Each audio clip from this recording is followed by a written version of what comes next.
Hello friends, आज हम IC01 principle of insurance का 4th चैप्टर करेंगे। तो हमारा 4th चैप्टर है द इंश्योरेंस मार्केट।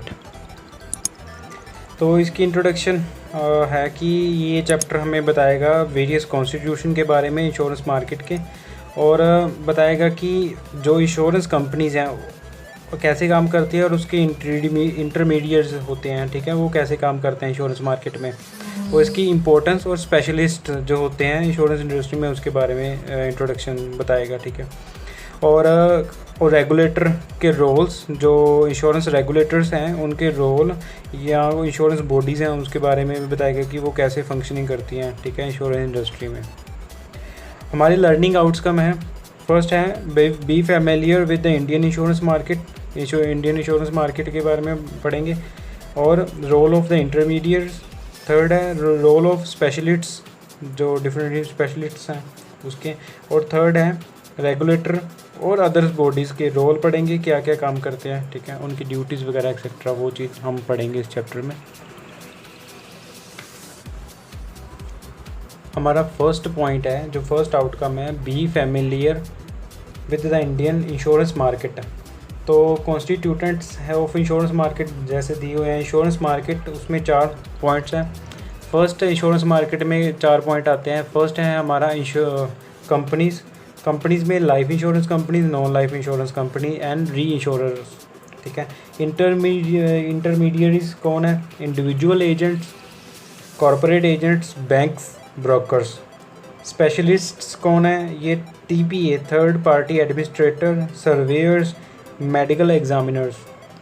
जो रेगुलेटरी बॉडीज़ हैं वो है IRDA, ठीक है, और इंश्योरेंस काउंसिल्स, अम्बड्समैन, ठीक है। और फोर्थ है इंश्योरेंस मार्केट का पार्ट है एजुकेशनल इंस्टीट्यूशंस।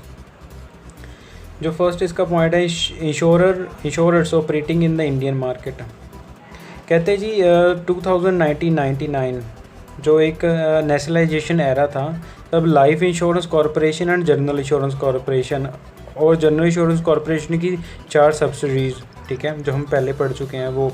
तो वही कहते जी वही इंश्योरेंस बिजनेस कर रही थी इंडिया में। कहते आफ्टर 1999 जो RN मल्होत्रा, हमने पीछे चैप्टर में पढ़ा था, है ना, कमेटी बैठाई थी, तो वो उसके बिहाफ पे वो रिपोर्ट सबमिशन के, है ना, वो आगे जो हम पढ़ चुके थे। तो उसमें कहते जी 1999 में post liberalisation reforms were made, then कुछ रिफॉर्म्स मेड किए गए।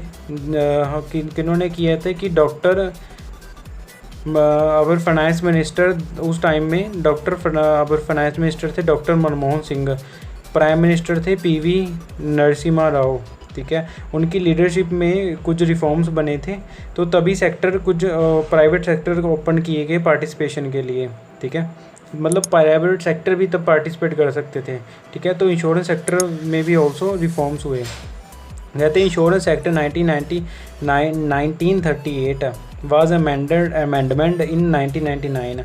जो इंश्योरेंस एक्ट 1938 को अमेंडमेंट किया गया 1999, तो उसको प्रोवाइड किया गया जो प्राइवेट सेक्टर थे, प्राइवेट इंश्योरेंस थे, वो अपने आप को रजिस्टर करवा सकते थे इंश्योरेंस बिजनेस करने के लिए इंडिया में। तो तभी एक insurance regulatory and development authority बनाई गई जो रेगुलेट करती थी इंश्योरेंस बिजनेस को, ठीक है। IRDA अलाउ करती थी कि प्राइवेट इंश्योरेंस कंपनीज़ को, ठीक है, अपना बिजनेस करने के लिए इंडिया में, ठीक है, उनको लाइसेंस प्रोवाइड करवाती हैं, ठीक है। अभी फॉरेन डायरेक्ट इन्वेस्टमेंट FDI उसको भी अलाउ किया गया अप टू 26% 1999 में, ठीक है। बट बाद में कहते जी ठीक है, प्राइवेट जैसे फॉरेन, वो उनकी था कि वो फॉरेन प्लेयर्स भी डोमेस्टिक प्लेयर के पार्टनरशिप करके उनके साथ ज्वाइन वेंचर करके बिजनेस करें इंडिया में, ठीक है। और एक प्रपोजल आया FDI 2010 में दिसंबर में, कहते जी 26 से वो चाहते थे कि उसको 49% कर दिया जाए। और ये अब करंट हम 2020 की बात करें तो ये रिफॉर्म हो चुकी है, और ये 26 था पहले, अभी 29% है। तो ऐसे ही बताया कि ये पहले LIC GIs थी और 4 सब्सिडीज थी जो हम पहले पढ़ चुके थे, तो यही उसी में लिखा हुआ है, ठीक है। और कहते जी हाँ जी जून 2011 में 23 लाइफ इंश्योरेंस कंपनीज़ हैं, 24 जनरल इंश्योरेंस कंपनीज़ हैं जो अपना बिजनेस कर रही हैं इंडिया में। जो जैसे ये दिया हुआ है पीछे, तो 23 लाइफ इंश्योरेंस कंपनीज़ हैं और non life insurance general insurance company India में है 24। ठीक है, ये कंपनीज़ के नाम आप पॉज करके पढ़ सकते हो। और आगे दिया है specialised insurance companies. General insurance corporation of India, कहते हैं GIC है ना, general insurance. National reinsurance है, वो नेशनल री इंश्योरेंस है। जो दूसरे कंपनीज इंश्योरेंस कंपनीज़ है वो री इंश्योरेंस है GIC से। ठीक है, वो कहते हैं life insurance corporation of India and general insurance corporation of India LIC and GIC, वो दोनों सेंट्रल गवर्नमेंट के अंडर हैं। ठीक है, जो उसको इस्टेब्लिशमेंट किया गया पार्लियामेंट एक्ट के अकॉर्डिंग। ठीक है, और कहते हैं जो दूसरी इंश्योरेंस कंपनीज़ हैं वो इनकॉर्पोरेटेड हैं इंडियन कंपनीज़ एक्ट के। ठीक है, insurance companies are incorporated under the Indian companies act. Next है हमारा जो एक ये स्पेशलाइज्ड इंश्योरेंस कंपनीज़ हैं, स्पेशलाइज्ड इंश्योरेंस कंपनीज़। ठीक है, तो स्पेशलाइज है export credit guarantee corporation of India. कहते हैं ये united export credit guarantee corporation of India, united India insurance company limited, oriental insurance company limited, new India insurance company limited and the national insurance company limited and agriculture insurance company limited. कहते हैं ये central government के under आती हैं, जो बाकी बचती हैं वो प्राइवेट इंश्योरेंस कंपनीज़ हैं।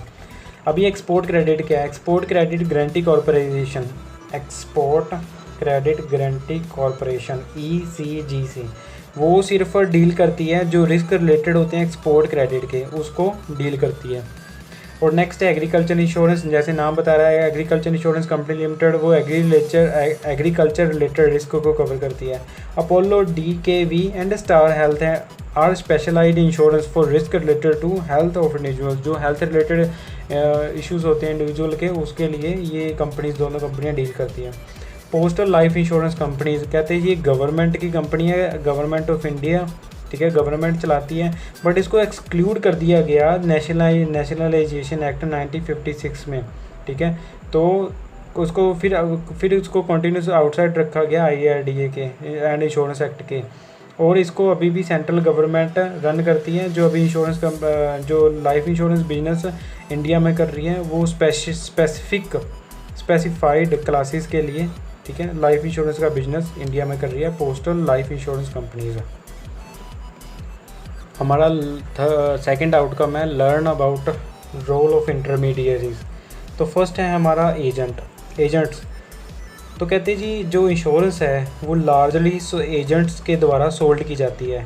ठीक है, और who are appointed by insurance company, जो इंश्योरेंस कंपनी उनको अपॉइंट करती है। ठीक है, अभी एजेंट्स को लाइसेंस कौन देता है? लाइसेंसिंग अथॉरिटी कौन सी है? Agents have to obtain a licence from IRDA से उन्हें लाइसेंस ऑब्टेन करना पड़ता है एजेंट्स को। और नॉन लाइफ इंश्योरेंस और नॉन लाइफ इंश्योरेंस कंपनी के लिए अलग अलग उनका लाइसेंस ऑब्टेन करना पड़ता है, लेना पड़ता है। और एक एजेंट एक क्लास में, यानी कि एक लाइफ में या नॉन लाइफ में, ठीक है, एक ही लाइसेंस ऑब्टेन कर सकता है। ठीक है, एलिजिबिलिटी क्राइटेरिया क्या है? कहते हैं वो 12th पास होना चाहिए, जहाँ पर 5000 या उससे ज़्यादा लोग रहते हैं, और अदर के लिए वो 10th क्लास है। ठीक है, मिनिमम। और उसको एक एग्ज़ामिनेशन देना पड़ता है, प्रिस्क्राइब्ड एग्जामिनेशन होता है, और उसको एक ट्रेनिंग कोर्स भी होता है उसका। ठीक है, एक थोड़ा टाइम के ट्रेनिंग कोर्स होता है जो कंपनी प्रोवाइड करवाती है, और एक एग्जामिनेशन होता है जैसे कि IRDA की गाइडलाइंस है। ठीक है, लाइसेंस वैलिडिटी, अभी एजेंट का लाइसेंस कब तक वैलिड था? वो होता है 3 years, और कहते हैं रिन्यू होता है एज़ पर प्रिस्क्राइब्ड टर्म्स। वह दूसरी बारी शायद एग्ज़ाम नहीं देना पड़ता। ठीक है, individuals as well as corporate bodies. Individuals कहते हैं जी banks, companies, firms, cooperative societies हैं, इनको ये भी एजेंट बन सकती हैं। ठीक है, ये सारी banks, companies, firms, corporate societies, ये कहती है एजेंट बन सकती है। कॉरपोरेट एजेंट्स कौन से हैं? कहते हैं जो कॉरपोरेट बॉडीज़ हैं वो लाइसेंस, उनको भी लाइसेंस इशू होता है। ठीक है, बट उनको लाइसेंस एक डेजिग्नेटेड कोई बंदा होता है, इंडिविजुअल्स होते हैं, उनको वो लाइसेंस इशू किया जाता है, IRDA ही लाइसेंस इशू करती है। ठीक है, वो उनको भी एक ट्रेनिंग करनी पड़ती है और एक एग्ज़ामिनेशन होता है, उनको उसको पास करना ज़रूरी होता है, फिर उसको लाइसेंस इशू होता है और उनके इंडिविजुअल के बिहाफ पे, ठीक है, वो अपना इंश्योरेंस का बिजनेस कर सकती हैं, ठीक है, ऑन द बिहाफ उन इंडिविजुअल्स पर, ठीक है, उसको कॉर्पोरेट बॉडीज़ बोलते हैं। नेक्स्ट है हमारा रिम्यूनरेशन, ठीक है। Agents are remunerated by the way of commissions. जो एजेंट्स को कमीशन मिलती है, ठीक है, उनका एजेंट्स की सैलरी फिक्स नहीं होती, तो उनको कमीशन मिलती है और वो कमीशंस वो भी रेगुलेट की जाती है IRDA के अकॉर्डिंग, ठीक है। कुछ प्रोडक्ट्स होते हैं जिसमें फ़िक्स्ड कमीशन होती है, फिक्स्ड कमीशन स्ट्रक्चर होता है और उनको परसेंटेज दिया जाता है प्रीमियम, जो कस्टमर प्रीमियम पे करता है, इंश्योर्ड प्रीमियम पे करता है, उसकी कुछ परसेंटेज एजेंट को दी जाती है, ठीक है, उसके रिम्यूनरेशन कहते हैं, ठीक है। कहते हैं इनिशियली जब स्टार्ट हुआ था तो लाइफ इंश्योरेंस बिजनेस की जो रिम्यूनरेशन थी बहुत हाई थी, बट अभी कम होगी, ठीक है, अभी जैसे जैसे साल आ रहे हैं।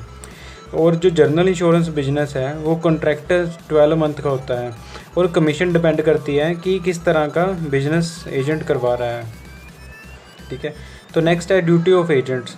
तो एजेंट्स कहते हैं जी इंश्योरेंस सेल पॉलिसी बेचता है, ठीक है, और जिस कस्टमर को पॉलिसी चाहिए तो उसको पॉलिसी बेचता है उसके इंटरेस्ट के अकॉर्डिंग, ठीक है, और तब तक उसका इंटरेस्ट रहता है जब तक कोई क्लेम होता है, ठीक है, या कुछ भी उसको चाहिए कस्टमर को तो उसको प्रोवाइड करवाता है, हेल्प करवाता है पूरी एजेंट। कहते हैं जी कुछ एजेंट होते हैं जो insurance business is full activity, जो कुछ बंदे एजेंट को एज अ फुल एक्टिविटी काम यूज़ करते हैं, बट कई इसको पार्ट टाइम एक्टिविटी के लिए भी करते हैं, ठीक है, भी कुछ अदर एक्टिविटी कर रहे होते हैं तो पार्ट टाइम ये एज अ एजेंट काम करते हैं, ठीक है।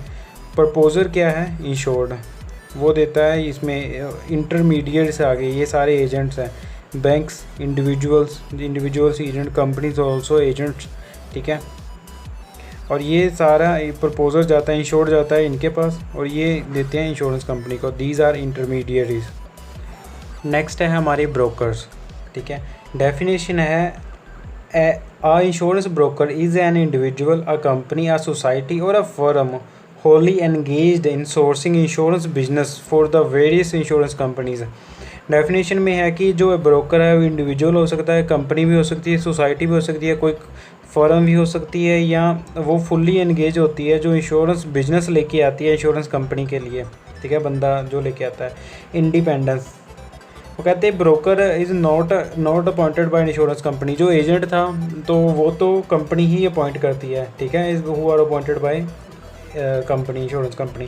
बट जो ब्रोकर है वो इंडिपेंडेंट होता है, ठीक है, वो एक प्रोफेशनल होता है जो IRDA से प्रिस्क्राइब एग्जामिनेशन और ट्रेनिंग लेके एक लाइसेंस ऑब्टेन करता है, ठीक है, इंडिपेंडेंट होता है ब्रोकर। मूड ऑफ बिजनेस, कहते हैं जो लाइसेंस है वो authorise direct businesses with any insurer and reinsurer और an arrange reinsurance for both. Mode of business, वो डायरेक्ट इंश्योरर से बिजनेस करता है या इंश्योरर से भी करता है, काफ़ी कंपनियों से भी करता है, या री इंश्योरेंस से भी करता है, ठीक है। कैपिटल रिक्वायरमेंट है, इसकी कैपिटल रिक्वायरमेंट कितनी है, ठीक है, वो कहते हैं जो मिनिमम प्रिस्क्राइब्ड कैपिटल है वो 50 lakh for the direct broker placing business with the primary insurers. जो प्राइमरी इंश्योरेंस है वो अप टू 50 लैक्स है, ठीक है, from 50 lakhs to 250 lakhs for reinsurance, ठीक है, वो री इंश्योरेंस के लिए होता है, तो वही हमारा कंपोजिट ब्रोकर होता है। एक है direct broker up to from 50 lakhs to 250 lakhs, ठीक है, कंपोजिट ब्रोकर। जो कंपोजिट ब्रोकर है वो कहते हैं जी प्राइमरी इंश्योरेंस के साथ भी काम कर सकता है, एज वेल एज री इंश्योरेंस के भी साथ काम कर सकता है। और जो ब्रोकर्स हैं, ठीक है, वो लाइफ के लिए भी काम करते हैं और जनरल इंश्योरेंस बिजनेस के भी सेम टाइम पे काम करते हैं, ठीक है।